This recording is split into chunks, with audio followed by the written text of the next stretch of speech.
From the terrifyingly large colossal squid to the long-armed Japanese crab, the deep sea houses many such titans. These behemoths are evidence of something strange and curious going on in the depths of the water.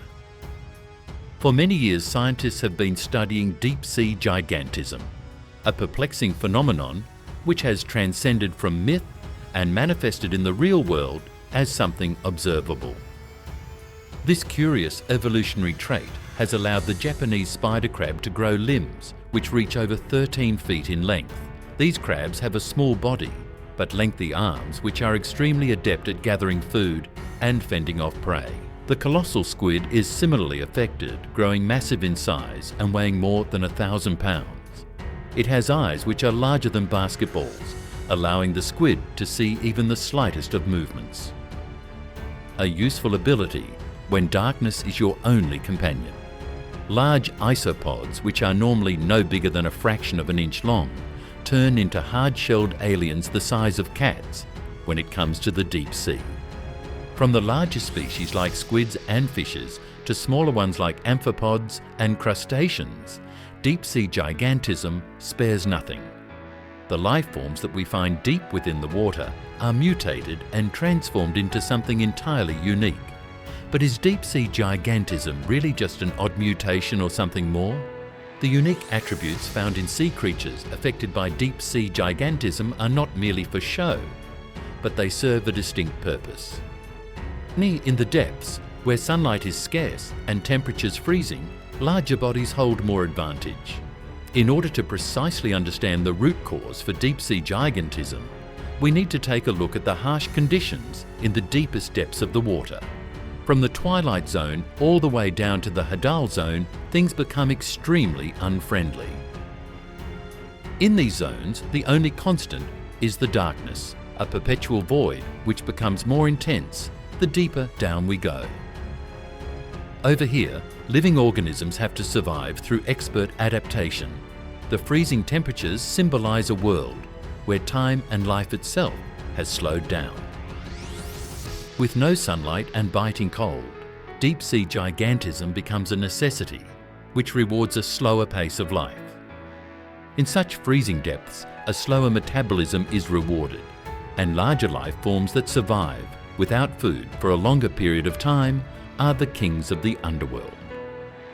Since the temperatures never rise above 4 degrees Celsius, chemical reactions responsible for growth, reproduction and energy also slow down. This means that the larger bodies of a giant or colossal squid, for example, can sustain themselves without a constant need for hunting down food. Cold water also tends to hold more oxygen, creating another advantage for larger bodies. In tropical conditions, a larger body could mean death because it takes longer for life forms to absorb oxygen from the warm water. However, the cold waters of the darkest depths have oxygen in abundance, making it easier for sea creatures to thrive with such massive forms. This is precisely why deep-sea creatures such as the red-combed jellyfish or the vampire squid have also evolved to have a stark red colour, which allows them to absorb as much oxygen as possible. But this colour also appears completely dark in the depths of the water, thus serving as excellent camouflage as well. Apart from the cold, pressure also plays a key role in determining deep-sea gigantism. The pressure in the depths is not only intense, but also lethal. For surface-dwelling life forms, such high pressure is an instant death sentence. But for deep-sea giants, this harsh reality is just a simple part of life. Animals affected by deep-sea gigantism have a larger volume to surface area ratio, which means that their bodies are better suited to withstand such high amounts of pressure. They can swim in the depths without their cells distorting or their internal structures becoming unstable. This is precisely why something as monstrous as the colossal squid has a thicker, heavier form, which is hard to penetrate. In comparison, smaller creatures tend to survive better close to the surface where pressure is minimal because they hold a higher surface area to volume ratio. However, while factors such as the cold, oxygen and pressure can help us understand how deep-sea gigantism manifests in sea life forms, it does not explain everything. In order to dive into the crux of the matter, we also need to look at the eating habits of the creatures in the deep. When we think of the sea, we are often visualizing a colourful ecosystem where coral reefs and seaweed can be found everywhere, and there are countless small creatures swimming about. But this reality only exists for the upper regions. In the lower depths, things start to look apocalyptic and barren. Since there is no light deep underwater, photosynthesis cannot take place. This results in an empty vacuum where life seems altogether missing. However, this lack of life is only an illusion, because even in the depths, activity is rampant. Take marine snow, for example. This snow is actually a slow drifting life shower made up of dead plankton and organic matter that falls to the bottom of the sea. Even though most of the marine snow is eaten up before it can satisfy deep sea creatures, it can still sustain life for a long time. The vampire squid is especially built to expertly catch as much marine snow as possible with its web-shaped tentacles.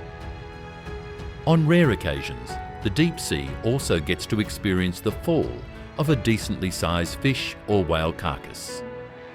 Such events feed entire communities for several years. These unique eating habits reflect just how crucial slow eating is and why deep-sea gigantism reigns supreme. Larger bodies release energy slowly and take a longer time to metabolize food. This means that for deep-sea life forms, size can be the difference between life and death. Large, deep-sea isopods that are as big as puppies can survive without food for long periods of time, thanks to their energy reserve and slow metabolism. Similarly, the Greenland shark is known to take several hundred years to reach maturity. In fact, this remarkable shark can live for 400 years, going through countless decades and centuries in an unchanging and unwavering manner. Most deep-sea creatures quietly play the waiting game, taking decades to change slowly but surely. Even though deep-sea gigantism truly creates some of the most impressive sea creatures in terms of size, this fascinating phenomenon is extremely multifaceted. From metabolism to growth and reproduction, deep-sea gigantism makes sure that life is a possibility no matter what. This also means that sea creatures affected by gigantism are also apex predators in their own strange ways. Take the big red jellyfish, for example. Its large size is a defensive and offensive mechanism which keeps the jellyfish safe from being eaten by anything else. Similarly, the colossal squid is known to be incredibly aggressive. It has sharp hooks on its tentacles which allow the predator to viciously latch onto its prey. Colossal squids are also known to battle whales in the deep waters, making this behemoth even more terrifying. Since there are no hiding places to be found in the abyss of the water, having a smaller body and fast movements is pointless. Instead, sea creatures use their gigantism to dominate the underworld. Their movements are deliberate and slow instead of fast and instinctive. With nowhere to hide, animals have adapted to dispose of the need to hide altogether. Thus, another reason why the deep sea favours gigantism. However, deep sea gigantism should not be seen as some sort of a mutation that inflicts life forms deep underwater. When it comes to the deepest, darkest depths of the seas and the oceans, we are talking about a space forgotten by time. Over here, evolution is slow, and most species have barely changed over the years. This is precisely why deep-sea creatures are also referred to as living fossils. They exist in an entirely different region, one that is untouched by the fast motions of life. In light of this, deep-sea gigantism is merely a way for this stable region to remain consistent and to preserve itself as much as possible. This is why sea creatures here have adapted an ecological strategy known as K-selection. This strategy allows animals to produce fewer but larger eggs, leading to larger lifespans and a stable population. The giant grenadier fish is known to follow this strategy compared to its surface-dwelling counterpart. Unlike the upper regions where life is always competing, where species must take part in a fast-paced race of survival, the abyss remains still. In the vastness of the water, life itself begins to experiment with different possibilities. Some creatures, like the anglerfish or the dragonfish, have their own unique methods of coping with the darkness. They produce their own light to lure in enemies. On the other hand, we have species like the colossal squid or large isopods, who have broken through the limitations of evolution. Deep-sea gigantism is merely the result of life being allowed to grow and thrive. It is odd to think of such a dead region brimming with life, but this is precisely what deep-sea gigantism serves to remind us. That life is not a singular event, but a series of possibilities rushing to survive at all costs. In the past, this stubbornness was mistaken for sea monsters and krakens, but now we know that those monsters of old were simply the wonders of the deep sea.